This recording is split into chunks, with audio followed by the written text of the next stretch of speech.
मैं मौजूद हूँ बाकू में और बाकू पर जो है वो इस वक्त पूरी दुनिया की नजरें हैं, क्योंकि मौसमियाती तब्दीलियों से निपटने के लिए यहाँ पर सबसे बड़ी कॉन्फ्रेंस COP29 11 नवंबर को होने जा रही है। उस हवाले से इस वक्त मैं मौजूद हूँ बाकू ओलंपिक स्टेडियम में, जहाँ पर ये बेसिकली कॉन्फ्रेंस होगी और इस हवाले से तैयारियां जो है वो हतमी मराइल में दाखिल हो चुकी है।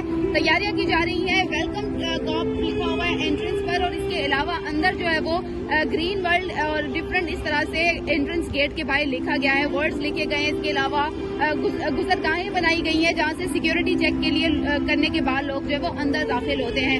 जबकि ये रजिस्ट्रेशन का प्रोसेस यहाँ से मुकम्मल किया जाता है, उसके बाद स्टेडियम के अंदर जो है वो दाखिल होने का प्रोसेस शुरू होता है। इसके अलावा अगर बाहर की मनासिर बताऊं तो यहाँ पर जो है वो COP29 के हवाले से जो कलर्स भी आपको नजर आ रहे होंगे, ग्रीन और व्हाइट कलर है जिसका जो है वो इस्तेमाल किया गया है और COP29 उन पे लिखा गया है। जबकि मुख्तलिफ जो यहाँ पर झंडों की सूरत में मैं कहूँगी बैनर्स लगाए गए हैं जिनपे जो है वो इस कॉन्फ्रेंस के हवाले से मुख्तलिफ जो वर्ड्स है वो लिखे गए हैं और ये 3 जबानों में, इंग्लिश में और टर्किश में और आज़री जबान में इनको लिखा गया है ताकि जो यहाँ पर आने वाले हैं उनको बआसानी समझ आ सके। इसके अलावा यहाँ पर एरोज लगाकर रास्ते भी बताए गए हैं कि कहाँ से किस जगह जो है वो एंटर हुआ जा सकता है।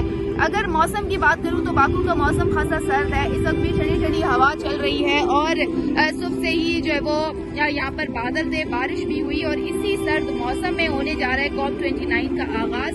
11 नवंबर को जो है वो बाकायदा तौर पर इस कॉन्फ्रेंस का आगाज हो जाएगा, जबकि आज और कल जो सिक्योरिटी प्रोसेस है उसको मुकम्मल किया जाएगा और जो कार्ड्स हैं उनका इजरा किया जाएगा। जी।